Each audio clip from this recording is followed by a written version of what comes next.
এই মুহূর্তের বড় খবর, মুখ্যমন্ত্রীকে কড়া হুঁশিয়ারি আইএসএফ নেতার। মানুষের দেওয়ালে পিঠ থেকে গেছে, মানুষ আর বাড়িতে বসে থাকবে না। মমতা বন্দ্যোপাধ্যায়কে কড়া হুঁশিয়ারি দিয়ে বিস্ফোরক মন্তব্য করলেন আইএসএফ নেতা। তিনি আরও জানালেন, মমতা বাংলাদেশ থেকে এসেছে, মমতাকে বাংলা ছেড়ে আবার যেতে হবে বাংলাদেশে। আমাদের বাধা দেবে কে? ওই চটিচাটা পুলিশেরা, যাদের আমাদের ভিক্ষায়, যাদের উর্দিটা গায়ে আছে, আমাদের ভিক্ষায় যাদের সংসার চলে, তারা আমাদেরকে রুখবে। পৃথিবীর কোনো ক্ষমতা নেই যে আজকের রাজপথে আইএসএফের কর্মীদের রুখবে। টিয়ার গ্যাস গুলি যাই চালাক না কেন, আজকের আইএসএফের কর্মীরা বুক চিতিয়ে লড়াই করে। আজকে দেখুন না, সারা দেশ জুড়ে গণধর্ষণ চলছে, সারা দেশ জুড়ে লকআপে পিটিয়ে মারছে, সারা দেশ জুড়ে দুর্নীতি হচ্ছে। এখনও কোনো অসাংবিধানিক কাজ নেই যে এই দুটো সরকার মিলিয়ে করছে না। আজকের ডেটে ভোলাতে আবু সিদ্দিককে খুন করে দিল কে? পুলিশ। আনিস খানকে খুন করে দিল কে? পুলিশ। এবার এরকম বারুইপুরের জেলে, সেখানেও পিটিয়ে মেরে দিল আসামিদেরকে। এখন আসামি তাদেরকে তো আমরা বলতে পারি না যতক্ষণ না পর্যন্ত বিচার তাদের শেষ হচ্ছে, যতক্ষণ না আইন তাদেরকে বলছে অপরাধী, ততক্ষণ না তারা অপরাধী নয়। তারপরে এই রাজ্য সরকারের নেতৃত্বে দিকে দিকে মানুষ খুন করা হচ্ছে, ধর্ষণ করা হচ্ছে, সমস্ত রকম অরাজকতা এই পশ্চিমবাংলার বুকে তৈরি হয়ে গেছে। কেন মমতা ব্যানার্জি বুঝে গেছে যে মানুষকে যদি আমি গণতান্ত্রিক অধিকার দিই, তাহলে আমাদেরকে 5 মিনিটও আমাদের নবান্নেতে বসতে দেবে না। যার জন্য আপনারা দেখেছেন 2021-এ লুট হয়েছে, ভোট লুট করেছে, গণতন্ত্র হত্যা করেছে। আবার 23-এ লুট করেছে, গণতন্ত্র হত্যা করেছে। 24-এও এসে লোকসভা ভোটেও গণতন্ত্র হত্যা করেছে, ভোট লুট করেছে। তার কারণ মমতা ব্যানার্জি টিকে থাকতে চায়। তবে একটা কথা মমতা ব্যানার্জি আপনাকে বলি মিডিয়ার মাধ্যমে, যে আপনি যদি মনে করেন এইরকম জোর দখল করে আমি নবান্নকে টিকিয়ে রাখবো, তাহলে হাসিনার দিকে খেয়াল করতে হবে। যে হাসিনা প্রধানমন্ত্রী হওয়ার পরেও সে আজকে বাংলাদেশ ছেড়ে ভারতে আশ্রয় নিতে হয়েছে। তাহলে আপনি চিন্তা করুন যে আপনি বাংলাদেশ থেকে এসেছিলেন, আবার আপনাকে এই বাংলা ছেড়ে আবার কিন্তু বাংলাদেশে চলে যেতে হবে, আপনাকে বলে দিলাম। এই যে শিয়ালদা স্টেশনেতে এর আগে আপনারা বিভিন্ন এখান থেকে পদসভা করেছেন ধর্মতলা পর্যন্ত, এবারে কত মানুষের জমায়েত হতে পারে বলে মনে হচ্ছে? জমায়েতের কথা আমরা একদম ফাইনালি বলতে পারবো না। তার কারণ হচ্ছে জমায়েত এত হবে, আপনাদের ক্যামেরার ফোকাস যত দূর যাবে তার থেকে বেশি কিন্তু মানুষ থাকবে। তার কারণ হচ্ছে মানুষের কিন্তু দেয়ালে পিঠ থেকে গেছে, মানুষ আর চুপচাপ বাড়িতে বসে থাকবে না। কেন তার জলজমন্ত প্রমাণ আমরা সারা রাত জুড়ে দেখেছি। যেমন ছাত্র আন্দোলন হচ্ছে, তার সঙ্গে সঙ্গে আইএসএফ ব্যাপকভাবে লড়াই করছে নওশাদ সিদ্দিকীর নেতৃত্বে। আজকের যে শিয়ালদা থেকে ধর্মতলা যে র্যালিটা হচ্ছে, মিছিলটা আমাদের শুরু হবে, সেটা নওশাদ সিদ্দিকীর নেতৃত্বে। সারা বাংলায় যেমনভাবে উনি কাঁপিয়ে বেড়াচ্ছে, আজকেও কলকাতার রাজপথ কাঁপবে। আজকের কলকাতা বুঝতে পারবে যে আজকের কিভাবে মানুষের ঢল নেমেছে, নওশাদ সিদ্দিকী কী বার্তা দিচ্ছে। আজকের কলকাতার রাজপথ দেখবে এবং মানুষও দেখবে। যদি কোনো বাধা আসে কি করবেন? কিসের বাধা? এ দেশ আমাদের, এ দেশ আমাদের, এ বাংলা আমাদের। আমাদের বাধা দেবে কে? ওই চটিচাটা পুলিশেরা, যাদের আমাদের ভিক্ষায়, যাদের উর্দিটা গায়ে আছে, আমাদের ভিক্ষায় যাদের সংসার চলে, তারা আমাদেরকে রুখবে। পৃথিবীর কোনো ক্ষমতা নেই যে আজকের রাজপথে আইএসএফের কর্মীদের রুখবে।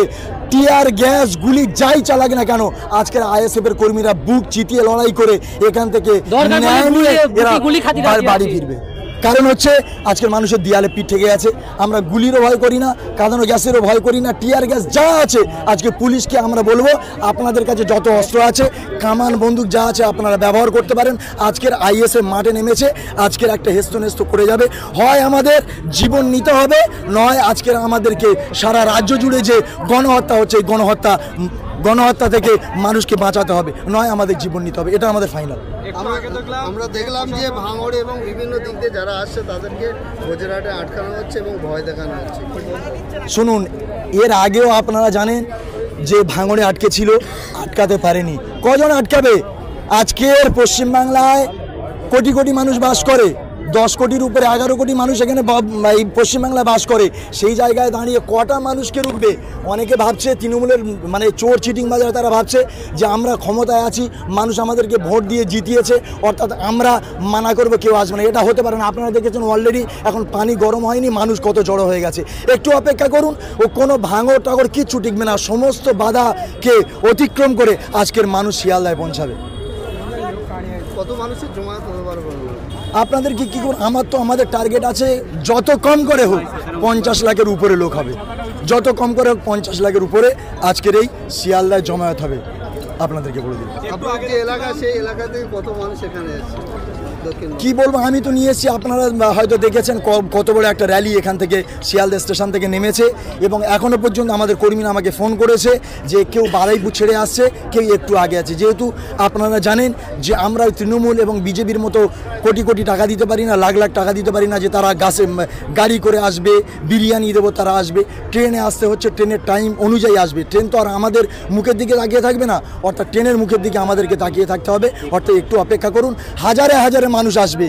শুধু কুলপি ঢোলা থেকে হাজারে হাজারে মানুষ এখানে অলরেডি জমায়েত হয়ে গেছে, আরও হাজার হাজার মানুষ এখানে জমায়েত হবে। কটা থেকে বেশি শুরু হবে? আমাদের টার্গেট ছিল 1টা থেকে আমরা মিছিল শুরু করব। এই চারিদিকে ওয়েদার খারাপ আছে, মানুষ অনেকে বের হতে দেরি হয়েছে, তার সঙ্গে সঙ্গে ট্রেনেরও ব্যাপার আছে, যার জন্য ঠিক সময় মতো মানুষ এসে চলে আসবে। আমাদের টার্গেট আছে 1:30টার মধ্যে আমরা র্যালি ছেড়ে দেবো। একটু আগে দেখলাম আপনাদের মিছিল চলছিল, সেই মুহূর্তে প্রশাসন এসে সেই মিছিল বন্ধ হয়ে যায়। কি প্রশাসন কি আপনাদের সঙ্গে অসহযোগিতা করছে? এই বিষয়ে কি বলবেন? আর ব্যাপারটা হচ্ছে কিছু কিছু মানুষের দেখবেন একটু অ্যালার্জি থাকে ঝগড়া করার, গ্রামের কথা বলছি।